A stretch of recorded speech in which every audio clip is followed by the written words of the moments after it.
ربنا وبعث فيهم رسولا منهم يتلو عليهم آياتك ويعلمهم الكتاب والحكمة ويزكيهم إنك أنت العزيز الحكيم.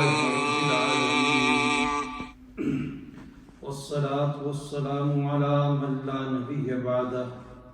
أما بعد فأعوذ بالله من الشيطان الرجيم. بسم الله الرحمن الرحيم.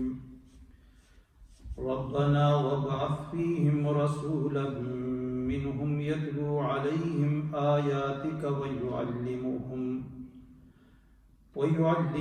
الكتاب والحكمة ويزكيهم إنك أنت العزيز الحكيم. صدق اللہ العظیم.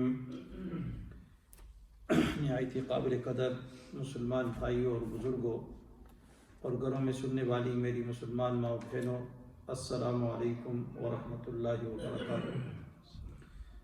آپ حضرات کے سامنے سورہ بقرہ آیت نمبر 129 پہلے پارے سے تلاوت کی ہے.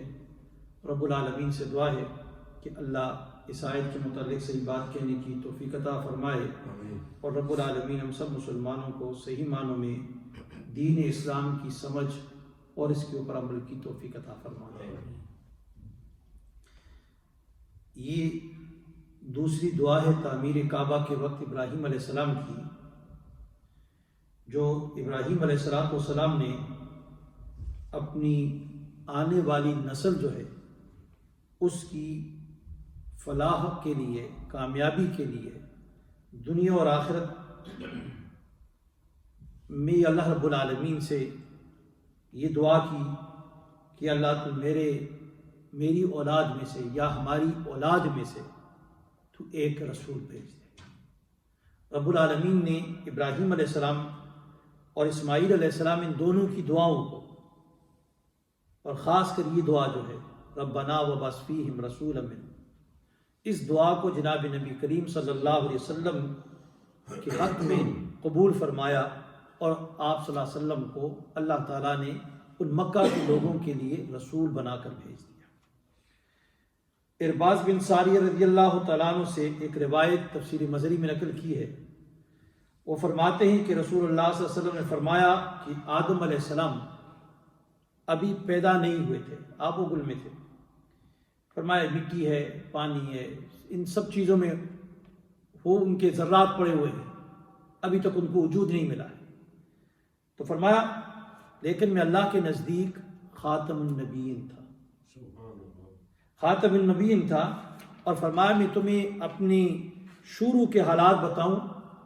تو پھر آپ صلی اللہ علیہ وسلم نے فرمایا کہ میں ابراہیم علیہ السلام کی دعا، عیسیٰ علیہ السلام کی بشارت، اپنی ماں کی خواب کی تعبیر ہوں.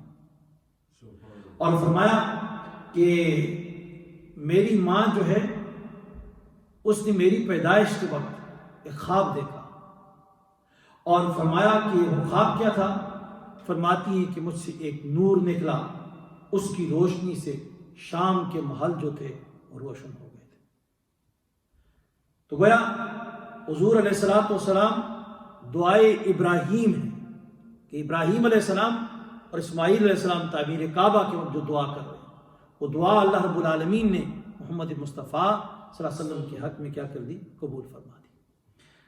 آگے فرمایا کہ ربنا وبعث فیہم، اے اللہ تو بھیج ان میں، کن میں؟ ان مکہ والوں میں. اور اس کے بارے میں ابراہیم علیہ السلام نے پہلے دعا کی نا کہ اللہ تو اس میں من ذریتنا، ہماری ذریت میں سے امتا مسلمتا لک، ایسی امت کو بنا، ایک گروہ بنا جو مسلمان ہو، تابعدار ہو، جس کے بارے میں کل تفسیر گزر چکی. تو اب ابراہیم علیہ السلام اور اسماعیل علیہ السلام کہہ رہے ربنا وبعث فیہم، انہی میں سے، یہ جس امت مسلمہ کو ہم نے تجھ سے مانگا ہے، اے اللہ اس میں بنا، کس کو؟ رسولا منہم، ایسا رسول جو انہی میں سے ہو، مکہ والوں میں سے، جس سے ہماری اولاد سے، جس امت کو تو یہاں پر چلائے گا، اس میں کیا کر دے؟ رسول بھیج دے. سورہ جمعہ میں بھی اسی طرح کی ایک آیت آتی ہے، سورہ جمعہ میں اسی طرح کی آیت آتی ہے، والذی بعث، اللہ کی ذات وہ ہے، بعث فی الامیین، جس نے بھیجا امیین یعنی ناخواندہ لوگ عرب کے، رسولا منہم، ایک رسول منہم جو انہی میں سے تھا۔ مفسرین نے فرمایا کہ رسولا اللہ تعالیٰ نے فرمایا، الف لام کے ساتھ نہیں ہے، کیا ہے؟ رسولا نکرہ ہے، معرفہ نہیں ہے۔ اب یہ نکرہ کیوں ذکر کیا؟ تو فرماتے ہیں کہ عام رسول نہیں، فرمایا اس سے مراد رسولا، ایسا رسول جو عظمت والا ہے، شان والا ہے، بڑے مقام و مرتبے والا ہے۔ تو اس لیے ابراہیم علیہ السلام نے جیسا رسول مانگا تو رب العالمین نے کہا والذی بعث فی الامیین رسولا منہم، عظمت والا، وہ شان والا رسول اللہ تعالیٰ نے ان میں بھیج دیا جو ابراہیم علیہ السلام نے کیا تھا؟ مانگا تھا۔ وہ کون تھے؟ محمد رسول اللہ صلی اللہ علیہ وسلم۔ اب فرمایا منہم، یہاں بھی فرمایا کہ رسولا منہم، رسول ہو انہی میں سے، اور سورہ جمعہ میں بھی رب العالمین نے فرمایا کہ رسولا منہم، رسول عظمت والا، شان والا انہی میں سے ہو۔ اب یہ منہم کی قید کیوں لگائے؟ اس کے اوپر ایک عام قاعدہ ہے، قرآن کریم نے بیان کیا ہے۔ وہ عام قاعدہ کیا ہے کہ جتنے بھی رسول آئے ہیں، نبی آئے ہیں، جتنے بھی رسول اور نبی آئے ہیں وہ اسی قوم میں سے آئے ہیں جس قوم کی طرف رب العالمین نے ان کو بھیجا ہے۔ باہر سے دوسری کوئی مخلوق اللہ تعالیٰ نے نہیں بھیجی۔ کیوں؟ اس لیے کہ اگر باہر سے کوئی آ جاتا تو وہ تو اجنبی ہوتا، اس کی بارے میں وہ اپنی زندگی کو کس طریقے سے پیش کرے گا؟ جس طرح جناب نبی کریم صلی اللہ علیہ وسلم نے اپنی 40 سال کی زندگی لوگوں کے سامنے پیش کی اور کہا لوگوں میں تمہارے اندر 40 سال رہا ہوں، تم نے مجھے کیسے پایا؟ تو سب نے کہا جربنا لک مرارا، ہم نے بارہا آپ کو آزمایا، ما رأینا کا الا صدقا، ہم نے آپ کو ہمیشہ کیا ہے؟ سچا، صادق اور امین پایا ہے۔ آپ کے اندر تو کوئی چیز ہم نے نہیں دیکھی ایسی۔ کیوں؟ اس لیے کہ انہوں نے اپنے آپ کو پیش کیا، وہ انہی سے پیش کیا۔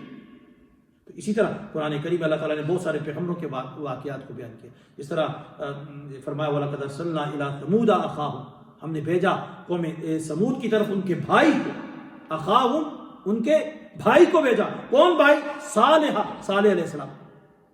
فرمایا قال یا قوم، اے میری قوم۔ دیکھیے تو نبی آیا کہاں پر؟ اسی قوم میں سے آیا، اپنی جو جس کی طرف بھیجا گیا ان کو کیا کرا؟ اے میری قوم، اے میری قوم۔ اور پھر دوسرا اخاہم، ان کا بھائی، یعنی انہی میں سے کسی کا چچا ہے، کسی کا بھائی ہے، کسی کا تایا ہے، کسی کا کزن ہے، کسی کا کیا بنتا ہے، اسی کو بھیجا ہے۔ فرمایا آگے نوح علیہ السلام ان کے بارے میں آتا ہے، وہ کہتے ہیں یا قوم انی لکم نذیر مبین، اے میری قوم میں تمہارے لیے نذیر اور نذیر مبین بن کر آیا ہو۔ اسی طرح لوط علیہ السلام کا وَلُوطًا اذ قال لقومہ، جب انہوں نے کہا اپنی قوم سے، تو معلوم کیا ہوا کہ ہر نبی جو آتا ہے، رسول جو آتا ہے، وہ اپنی قوم میں سے ہوتا ہے، باہر سے دوسرا کوئی نہیں آتا۔ جس قوم کی طرف اللہ تعالیٰ اس کو نبی بنا کر بھیجتا ہے وہ اسی قوم کا ایک کیا ہوتا ہے؟ فرد ہوتا ہے، اسی قوم کے فرد ہوتا ہے۔ جب بھی انبیاء رسول یہ کسی قوم کی طرف آئے تو قوم نے جو انکار کیا ہے اس پیغمبر کی تکذیب کی ہے۔ تکذیب کی بنیادی وجہ کیا تھی؟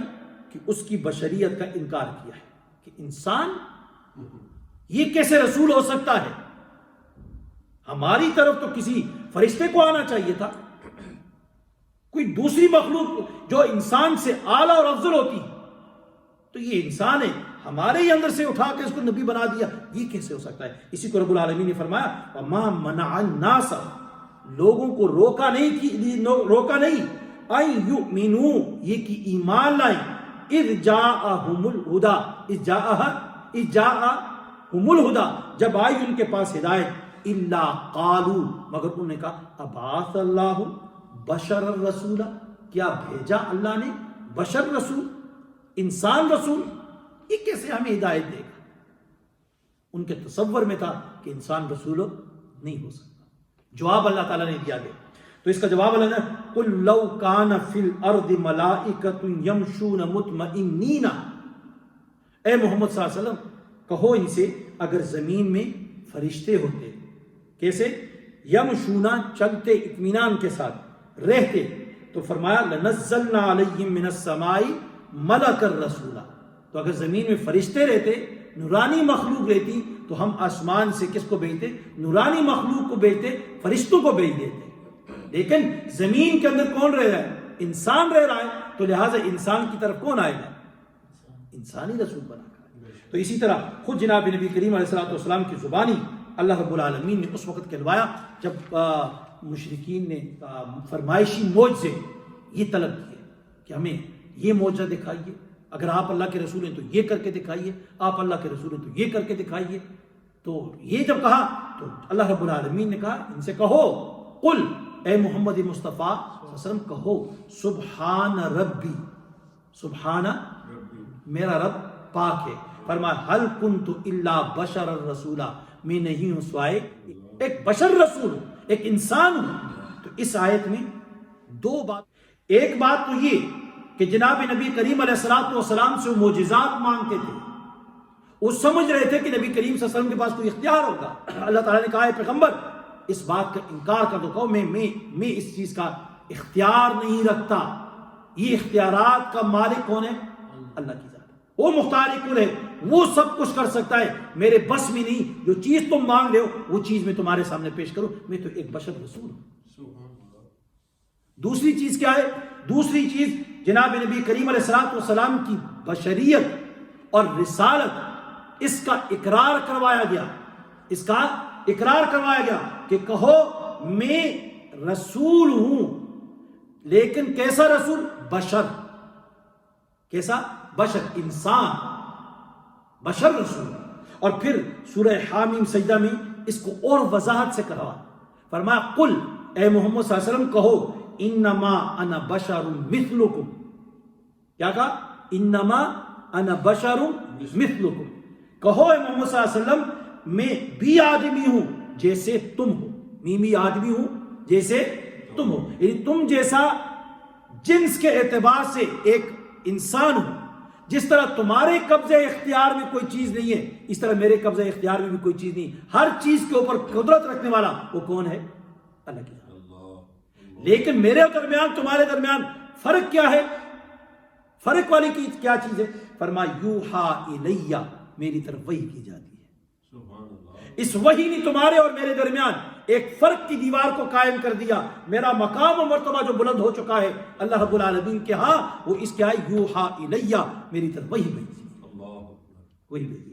پھر فرمایا ایک دوسری، خود جناب نبی کریم صلی اللہ علیہ وسلم نے حدیث مبارکہ میں فرمایا انما انا بشر، میں انسان ہوں، مشکات شریف کی حدیث ہے، انما انا بشر، میں بشر ہوں، ہیومن بینگ، انسان ہوں۔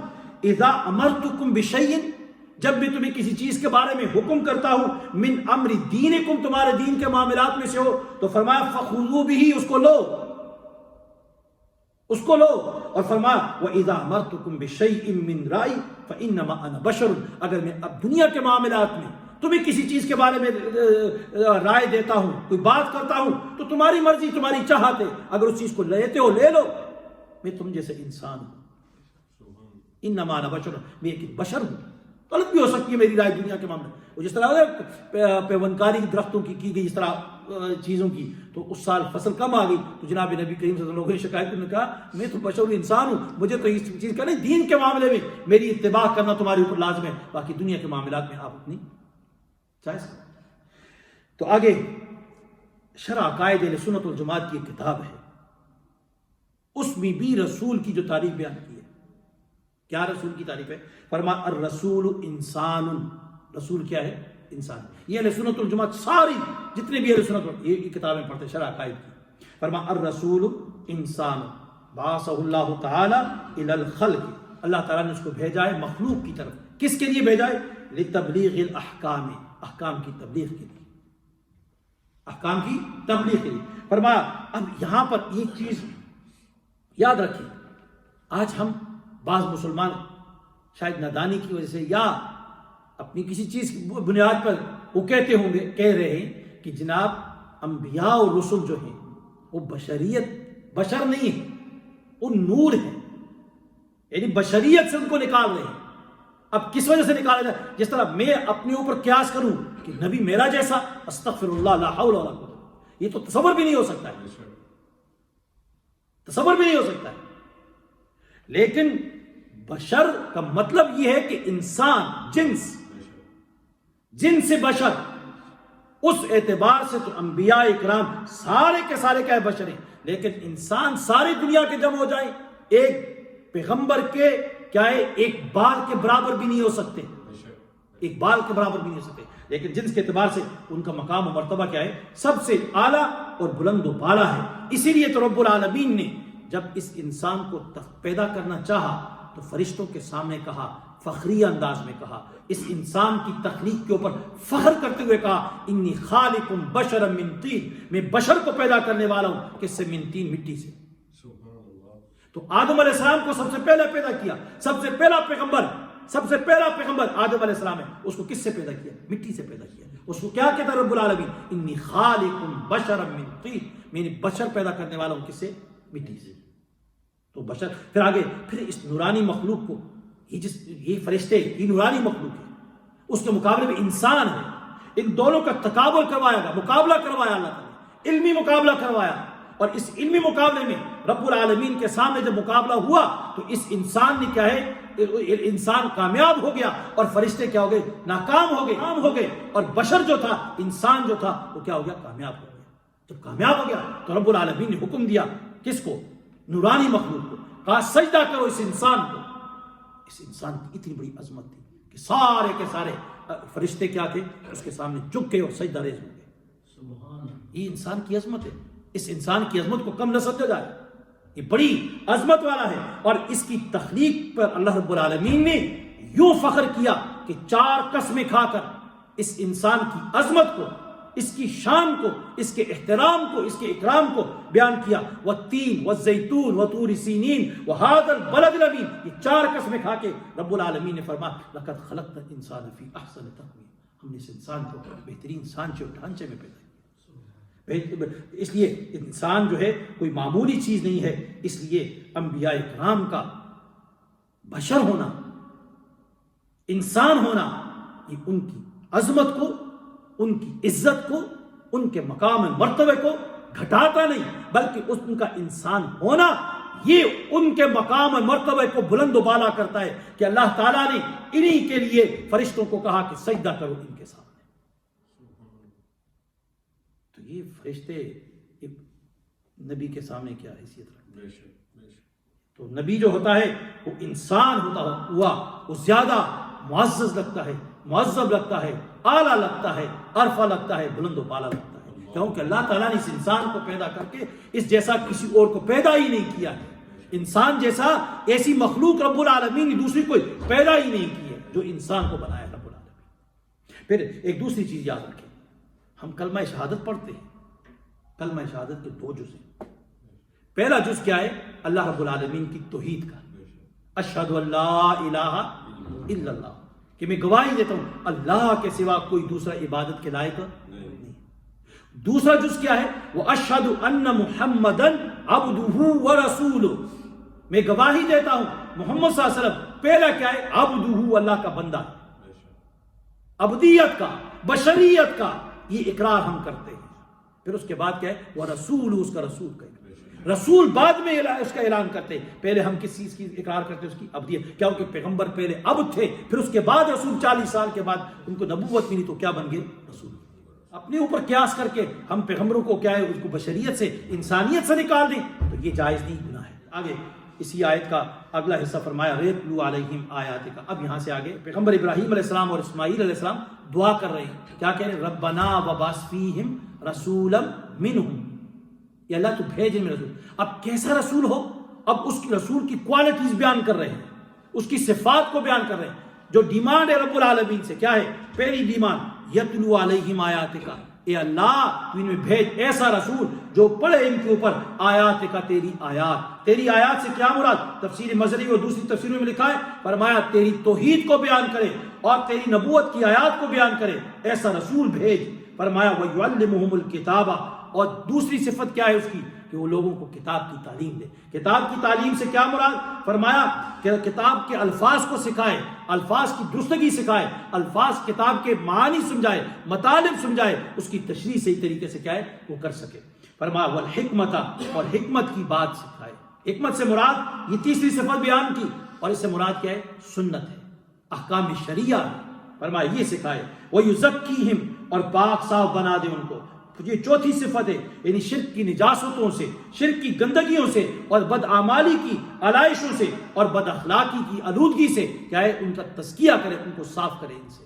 اور فرمایا تفسیر معارف القرآن میں کہ ظاہری اور باطنی کیا ہے ان کا تزکیہ کرے، ان کی صفائی کر دے. فرمایا انک انت العزیز الحکیم، بے شک تو ہی ہے زبردست صاحب تدبیر ہے، یعنی تو سب پر غالب ہے اور ہر حکمت کو تو جاننے والا ہے، ہر حکمت کو جاننے والا ہے. تجھے کسی دعا کے رد اور قبول پر مجبور نہیں کیا جا سکتا. ہم نے تو تیرے سامنے دعا کر دی، انک انت العزیز الحکیم، تو زبردست ہے، اب تجھے جبر نہیں کر سکتے تو اللہ تو ہماری اس دعا کو تو قبول کر دے. تیری چاہت ہے، تو جب قبول کرتا ہے یا رد کرتا ہے اس میں بھی تیری کوئی نہ کوئی حکمت ہے، تیری حکمت ہے. اور اگر تو قبول کر لے گا پھر حکمت نہیں کرتا تو پھر تیری حکمت ہے. فرمایا تفسیر مظہری میں ہے کہ عزیز اسے کہتے ہیں جس کا کوئی مثل نہ ہو.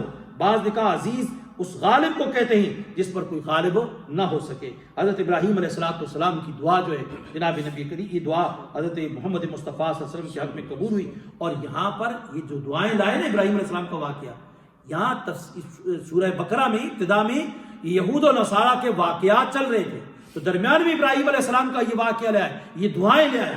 اور یہ دعائیں لا کر اللہ رب العالمین نے کہا اے یہود و نصارہ سنو، محمد مصطفیٰ صلی اللہ علیہ وسلم وہی پیغمبر ہے جس کو ابراہیم علیہ السلام نے تعمیر کعبہ کے وقت اللہ رب العالمین سے مانگا تھا. تو اللہ رب العالمین نے والذی بعث فی الامیین، یہ وہی نبی ہے جس کو رب العالمین نے کیا ہے یہاں مکہ مکرمہ کے اندر مبعوث فرما دیا، وہی نبی ہے. تو لہذا تمہارا حق بنتا ہے کہ اب اس کو کیا کرو، مانو اور اس کو تسلیم کرو اور اس کی اتباع کرو. رب العالمین سے دعا ہے کہ مجھے بھی اور آپ سے